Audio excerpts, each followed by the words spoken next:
నమస్తే welcome to gossips garage మీ పనితీరు మార్చుకోండి ప్రభుత్వానికి మంచి పేరు రావాలన్నా మీ పొలిటికల్ ఫ్యూచర్ బాగుండాలన్నా ఇలాగుంటే కుదరదు ఎన్నిసార్లు చెప్పాలయ్యా దూకుడుగా పని చేయాలని ఫోటోలకు పోజులు ఇవ్వడం కాదు పని చేసి ఫలితాలు చూపించండి అంటూ మంత్రులు ఎంపీలకు class speaker CM Chandrababu social మీడియాను కూడా సరిగ్గా వాడుకోలేకపోతే ఎందుకని ప్రశ్నించారట పార్టీ మీటింగులకు ఎంపీలు డుమ్మా కొట్టడం పైన సీరియస్ అయ్యారట చంద్రబాబు క్లాస్ తీసుకున్నది ఆ మంత్రులు ఎంపీలకేనా తీరు మారకపోతే వేటు తప్పదని వార్నింగ్ ఇచ్చారా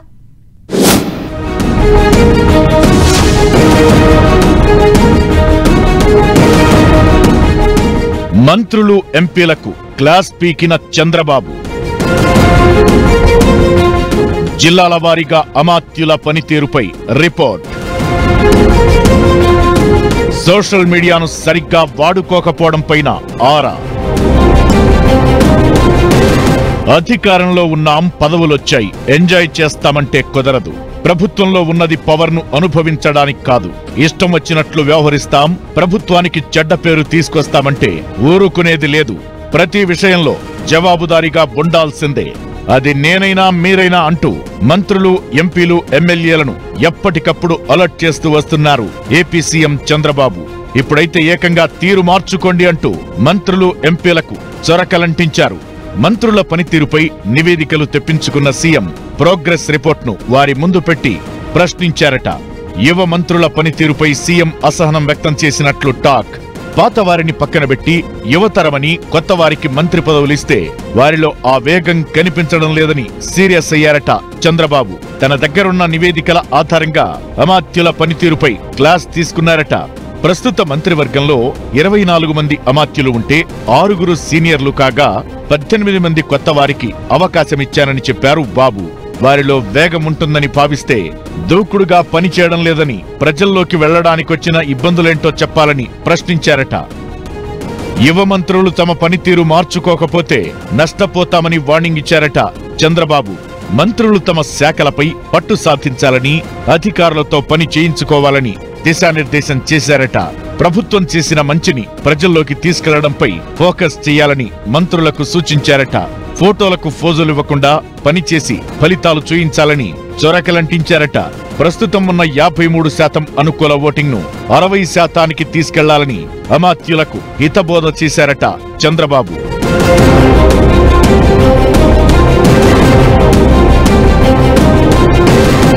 ఇక సోషల్ మీడియా వాడటంలోనూ మంత్రులు వెనకబడిపోయారని అసహనం వ్యక్తం చేసినట్టు తెలుస్తోంది ఐటీ నిపుణుడివైన సోషల్ మీడియా వినియోగంలో ఎందుకు వెనకబడ్డావని మంత్రి కొండపల్లి శ్రీనివాస్ ను ప్రశ్నించారట సీఎం ఆయన ర్యాంక్ కూడా సంతృప్తికరంగా లేదన్నారట సోషల్ మీడియా యూసేజ్ లో మంత్రి ఫరూక్ చివరి స్థానంలో ఉన్నట్టు చెప్పారట ప్రభుత్వ కార్యక్రమాలపై ప్రచారం పెంచేందుకు ఎమ్మెల్యేలు ఎంపీలు సోషల్ మీడియాను విరివిగా వాడాలని దిశానిర్దేశం చేశారట సీఎం జిల్లాల్లో ఇన్ఛార్జ్ మంత్రులు యాక్టివ్ కావాలని సూచించారు కొత్త ఎమ్మెల్యేలు చాలా మిస్టేక్స్ చేస్తున్నారని వారిని నియంత్రించాల్సిన బాధ్యత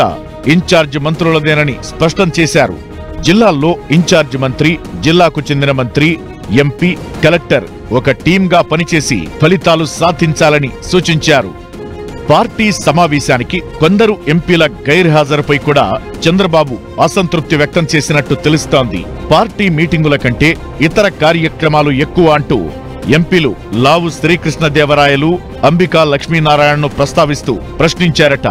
కేంద్రం నుంచి నిధులు సాధించడంలో ఎంపీలు రాష్ట్ర మంత్రుల మధ్య సమన్వయం మరింత పెరగాలని సూచించారట చంద్రబాబు అయితే ఈసారి అధికారంలోకొచ్చినప్పటి నుంచి అలర్ట్గా ఉంటూ వస్తున్నారు సీఎం ఎమ్మెల్యేలు మంత్రులు ఎంపీల తీరుతో ప్రభుత్వానికి చెడ్డ పేరు రావద్దని జాగ్రత్త పడుతున్నారు ప్రభుత్వం వచ్చిన మొదట్లోనే మంత్రి రాంప్రసాద్ రెడ్డి సతీమణి ఓ ఎస్ఐ విషయంలో వ్యవహరించిన తీరు కాంట్రవర్సీ అయింది వెంటనే సదరు ఘటనపై తీవ్ర అసంతృప్తి వ్యక్తం చేసిన సీఎం చంద్రబాబు మంత్రికి ఫోన్ చేసి మందలించారు ఆ తరువాత సత్యవేడు ఎమ్మెల్యే ఆదిమూలం ఇష్యూలోనూ వెంటనే రియాక్ట్ అయి ఆయన్ను పార్టీ నుంచి సస్పెండ్ చేశారు మంత్రి వాసంశెట్టి సుభాష్ పనితీరు మీద కూడా అసంతృప్తి వ్యక్తం చేసి ఫోన్లో మందలించారు ఆ తరువాత ఎమ్మెల్యే కొలికపూడి శ్రీనివాస్ కాంట్రవర్సీ వ్యవహారాలపై కూడా వార్నింగ్ ఇచ్చినట్టు వార్తలొచ్చాయి లేటెస్ట్ గా జేసీ ప్రభాకర్ రెడ్డి తీరుపై కూడా సీరియస్ అయినట్టు తెలుస్తోంది. రాబోయే ఎన్నికల కోసం ఇప్పట్నుంచే గ్రౌండ్ ప్రిపేర్ చేస్తున్న చంద్రబాబు పొత్తులపై ఇప్పటికే ఓ క్లారిటీతో ఉన్నారు. సేమ్ టైం ప్రభుత్వంపై వ్యతిరేకత రాకుండా జాగ్రత్త పడుతున్నారు. అందుకే ప్రతి విషయంలో ఆచితూచి అడుగు వేస్తున్నారు. నిత్యం ప్రజల్లో ఉండేది మంత్రులు, ఎమ్మెల్యేలే కాబట్టి వారి పనితీరు, బిహేవియర్ బాగుండేలా సలహాలు, సూచనలు ఇస్తూ దిశానిర్దేశం చేస్తూ వస్తున్నారు. 1-2 సార్లు చెప్పినా పద్ధతి మార్చుకోకపోతే ప్రత్యామ్నాయం ఆలోచించుకోవాల్సి వస్తుందని ఓపెన్ గానే చెప్పేస్తున్నారట చంద్రబాబు. టీడీపీ అధినేత ప్రజా ప్రతినిధుల్లో ఎంతవరకు మార్పు తీసుకొస్తారో చూడాలి మరి.